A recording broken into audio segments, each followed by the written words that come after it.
Hello and welcome to the Final Wager. I'm joined here by Fritz Holznagel, the 1995 Tournament of Champions winner, four-time champ, veteran of several different tournaments, and now I guess we can add to that buzzing master. Right? Buzzing master. Yeah, I like that. Yeah. I'll accept that. Oh, welcome. Thanks for joining me. Thanks for having me. I'm excited. Yeah, so Fritz was known as Ryan back in the day. Fritz was just a nickname. When he taped the Ultimate Tournament of Champions, and he happened to be on my tape date. And so when he came on the Battle of the Decades, I was like, who is this Fritz guy? I remember Orion Holznagel. I wonder if they're brothers, but they're actually the same person. Same guy. Fritz is a childhood nickname of mine, and I reclaimed it a few years ago.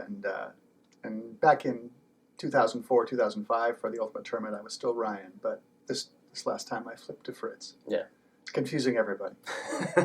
Including me. So I want to start by talking about your Jeopardy experiences, because you were a four-time winner, and then a year later you played in the Tournament of Champions, and then a year later you played in the Olympic Summer Games, or whatever it was called. Yeah, that's right. And then the Ultimate Tournament of Champions, and then the Battle of the Decades. So you've been on several different times. Yeah, I've been on quite a spread now, actually. It's the original, the 1994 appearance, doesn't seem like it was that long ago to me, but it's more than 20 years ago, 2 decades ago. And that was the 12th season of Jeopardy that I was on originally, and now they're on, I guess, 31 or maybe 32 now. So, yeah, 32. So, yeah, I'm a typical case in that I watched the show when I was a kid. I'm just old enough to remember the Art Fleming show from the 60s. And, had watched it a lot, wanted to be on. And I tried out 4 times before I got on the show. I tried out a couple times in Portland, where I live, Portland, Oregon, and then went to LA on a job. I was freelance writing then too, and I went down there on a job, and I timed the job carefully so that I could try out for Jeopardy while I was down there. And the way it worked out, it was actually a 2-month job. I went down for this interview to see if I'd get the job, and that's when I tried out for Jeopardy. I got the job, and I got on Jeopardy. So I actually was living in LA for a couple months when I got on the show. And the timing was a little weird. I was on 2 shows. I won my first 2 shows, and then there was a break to tape that year's Jeopardy Tournament of Champions. So I waited for like 3 weeks. They taped the Tournament of Champions, and they also taped the Celebrity Tournament. And so I didn't go back for a couple of weeks. So I got to walk around telling myself I was the Jeopardy champion, the reigning Jeopardy champion for 3 weeks. Yeah, that's a fun time in your life. Yeah, it was a fun time in my life. I've read other people talking about that. You go home, you can't tell anyone that you won and everything, and so it is fun to kind of walk around with a secret smile. And then I was on. I won twice more. Lost my 5th game. I got completely killed. So I've never had to say that. If only they'd had unlimited appearances then, because I lost on my 5th game. So I had a really good time. And a year later, so it really was like a full year later, I kind of had to sweat out that year because I wasn't guaranteed getting in. But as the year went on, I saw I had a pretty good shot. And so I spent a lot of time studying. I made a bunch of note cards. I had written up note cards with state capitals and world capitals and currencies and a bunch of that stuff. And just spent a lot of time that year walking around the neighborhood, flipping through these note cards. And so I got on again the next year and didn't win the first game, but I got a wild card. I won the second game, and then I surprisingly beat these 2 guys in the final and was the champion. So yeah, I'm interested to hear about your experience trying out, because there was just another online tryout, and there's been a lot of talk of how the tryout process has changed over the years. I know when I was on in 2003, when I tried out, you had to put in your email on Jeopardy.com, and then I think they put them through a random drawing. Yeah. And I got chosen, and then I had to go to New York to actually try out. And nowadays, right. You try out online, and then you know that you're good enough when they invite you.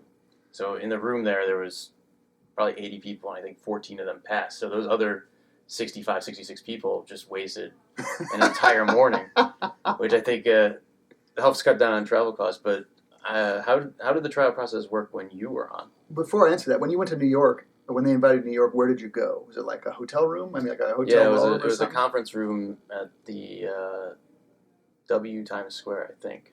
I walk by it sometimes. I was like, that's where it all began. Yeah, that's great. Yeah. when I first tried out, which was probably in the early 90s, those days you'd be watching a show in Portland and there'd be a little local ad that would say, Jeopardy tryouts are coming to Portland. And send in a postcard if you're interested, send in a postcard. So I would route this postcard and send it in. And then it was, I guess, like a random email drawing. Somehow or other they chose names. And I got a letter back saying, okay, please come to the Red Lion Hotel. And I got there and there were like 100 people. It was the same thing. It was like 10 in the morning on a weekday or something like that. I had to take time off work. And you'd go in and they had, the first time I tried out, they didn't even have video of Alex. They just had somebody reading the questions. They had, you sat down and they gave you a sheet with 50 questions, blank sheet with 50 lines on it. Told you don't have to answer in the form of a question. You can just write in the answer. And then they gave us the 50 questions and went away. And what I do remember is they had a video monitor there, and they played a random episode of Jeopardy while we were all waiting for them to grade the scores. They had to go off and grade these 100 papers. And so they played this Jeopardy game, which is you're in this room with 100 Jeopardy freaks shouting out the answers. It was really funny, all these people. So, and then they come back in and say, these 6 people, please stay. Jane Doe, John Doe, etc. And my experience the first 3 times was my name was not called. And every time I thought I did really well. And then my name wasn't called. And like now, they would never tell anybody how many you had to get right. You had the idea it was probably 40 out of 50 or something like that. But they wouldn't say. So I never really knew what was wrong, if I was just completely misjudging my, responses or what. So 4th time I went to LA, and I was actually in those days, I don't know if they still do this there, but you went to the actual Jeopardy set. You went to the Sony lot, went in, sat down in the audience, and then they had on the monitors, they played Alex, welcome to the Jeopardy test. And then he read the questions. And then it was the same thing. You'd wait while they answered them. And then they came back out, and I was one of the 6 names they called.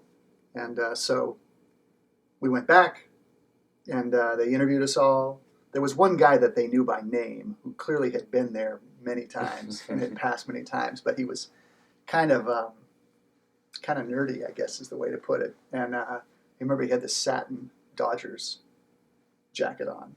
Wow. It made an impression on me. I don't know why, but because I felt sorry for the guy, I guess, because it was like they were like, "Oh, Joe, you're back," So that's tough. But apparently, for whatever reason, they didn't think he was like TV material, I guess. So they asked us a bunch of questions. I thought I did okay, and then I had done that. I interviewed for that job like that day, went home, and then like 3 days later, the phone rang at home, and it was Jeopardy. It was Glenn, who was still there, still on the staff there, calling to say, would you like to be on Jeopardy? I was like, yes, I would. So, the date they gave me was 3 or 4 weeks away, and so then I was down there and went taped when I was living in LA. Yeah. So you failed the test 3 times. I failed the test 3 times. What did you do in between to get better?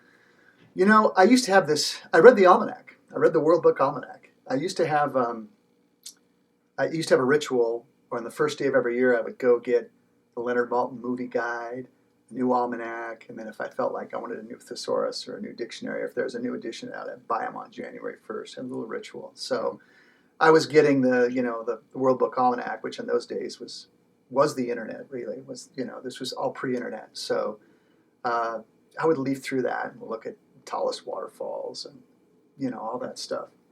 It's mildly helpful. There were a few trivia books in those days, but they were more like the Trivia Encyclopedia. They're less like, here's a million trivia questions, and more like, here's a bunch of facts organized in alphabetical order. The Guinness Book of World Records, that kind of stuff. Mm-hmm. So that stuff wasn't helpful. It was really made me look at the almanac. And the other thing that I did that I realize now made a big difference is I was an avid newspaper reader. I took the New York Times as soon as they started delivering it in Oregon, which was 88 or something. And I read the Oregonian every day. So I had these big newspaper sessions every day. And I think that probably was more valuable to me than anything. Yeah, I think being familiar with what's going on in the world around you is possibly the best way that you can study for being on Jeopardy. Yeah, And I think so too. yeah, and I like that you actually didn't pass the test several times, and then you went on to win the Tournament of Champions, because it shows that people do have the capacity to get better at something. Yeah, that's totally true. And I mean, I don't know what changed, but I do really believe that there's a whole lot of luck involved. It is a matter, as everyone knows, of what questions happen to come up. Yes, you have to be good. Some people are better than others, but there's a big element of like, oh, they happen to hit this vein of knowledge that I have. You know, the story I've told many times was my very first game I was on. The final, it was me and another guy going into Final Jeopardy. The third guy was negative and was out, and I was leading a little bit. And the question was about Edward Albee. The answer was Edward Albee. And it was a question about somebody who won 3 Nobel Prizes, I think, or Pulitzers. And I had read it in the New York Times the week before. I'd read this big interview with him. The only reason I knew it. And afterwards, in the green room, I told the guy I beat, he was a 3-time champion, Russ. I told him, I feel a little bad. I just read this last week. And he said, the only reason I knew it is because I read it in a magazine on the flight out here. That's the weird thing, is that a few recent contestants have been talking about how they feel guilty that they beat a 3 or 4-time champion, possibly precluding that person from being in the Tournament of Champions. And sometimes it feels like, oh, well, I won unfairly, or I cheated by knowing that little bit of information. But that just seems to be the way that I saw some of that chatter, and I thought, I never felt that way. I mean, I did feel, there's a part of me that felt a little bad about beating people, but mainly it's like, man, it's a one shot. It's a one shot deal. Everybody wants to, I didn't feel too bad about beating the guy. I felt awesome. More about the winning part, and not about, you're like, I just want to make sure Russ doesn't become a 5-time champion. Well, everyone that's on that show has that same experience. If you watch it for years, you wonder how you would do. And, and I'm sure I've never been so wired as I was the first day I was on that show. And I think everybody else in the green room was exactly the same way. We were bouncing off the walls. It was like everybody was wired. And to win just one and go, I did it. It is tremendous. It was just tremendous. So, later I felt bad. And the second game I won, I beat a woman who, her husband happened to be sitting next to my parents in the audience. And before the show, he told them at length about how hard she'd been studying. She'd spent 2 years cramming for Jeopardy, and she'd done all this stuff, and then I beat her. So afterwards, they told me the story, and I felt really bad. And she was really steamed, after she lost. She was so steamed. I felt bad for her, but that's like 5% of the 95% of me feeling fabulous. It's tough, because in any one game, especially now there are no ties, only one person can win. Yeah, that's right. And a lot of the time, that's the returning champion, because you have that built-in advantage of buzzer experience and familiarity playing the game, and maybe you learn to control all that bouncing off the wall energy. Yeah. Because I know when I was really excited, I'd get jumpy, and I would buzz in at the wrong times and just get a lot of questions wrong that way. Playing the game is so intense that in the moment that you don't really have time, or at least I never really had time to even think about any of that stuff, other than trying to answer the next question, trying to be the first in, trying to answer, and so all that stuff comes afterwards, feeling bad, feeling good, or whatever. But for me anyway, in the moment, I was so intensely into it that it didn't even occur to me to think about their feelings or anything. Yeah, no feelings in Jeopardy. It's about beating them, man. Just the next question. That's all. That's all anyone cares about.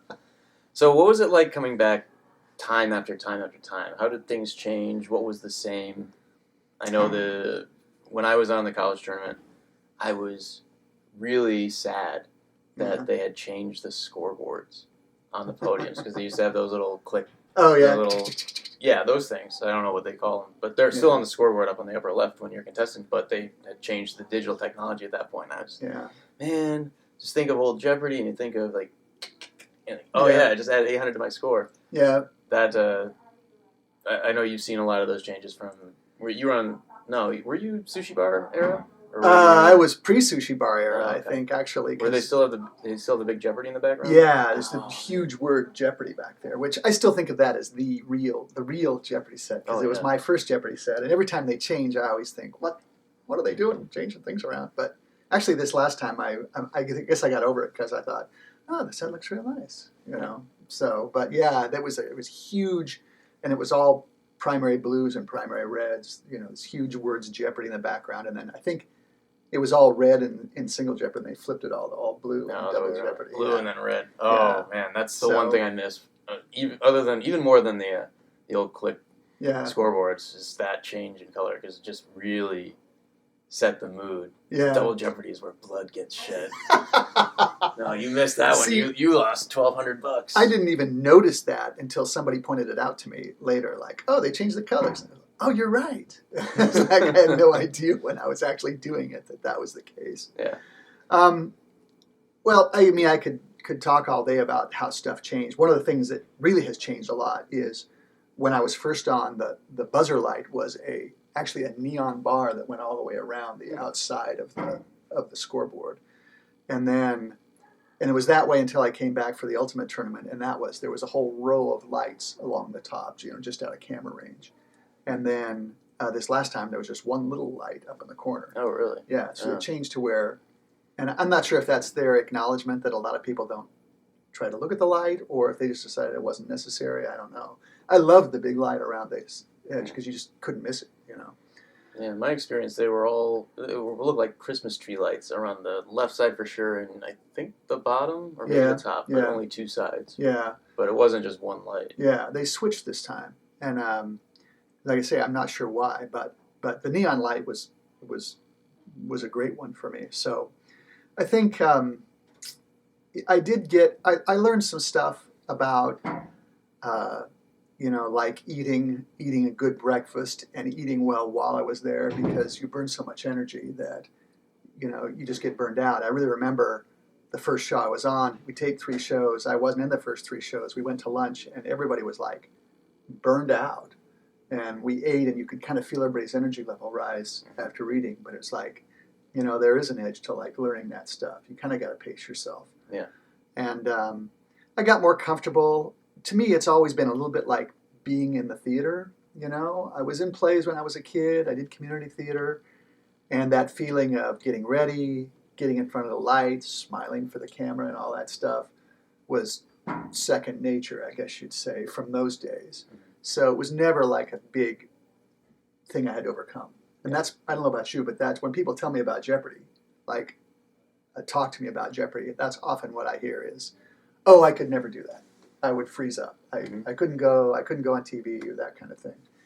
And it's always a little bit surreal, but it would never kind of like blew my mind that way. Yeah, I think being an actor in high school helped me a lot, because when you're acting on stage, you just forget that the audience is there once you get into the zone. Yeah. And I remember being really nervous for the first clue that came up, and then once I got that one right, everything kind of just melted away. It was just me and the board. Yeah. And that's about all you can ask for. Yeah. Just zen-like focus on the board, forgetting the last question, right or wrong, or don't know, and then going from there and not even worrying about the score until the time comes. And you were in a tournament. Your very first game was a tournament game, right? Mm-hmm. So that's an awkward or different experience in itself.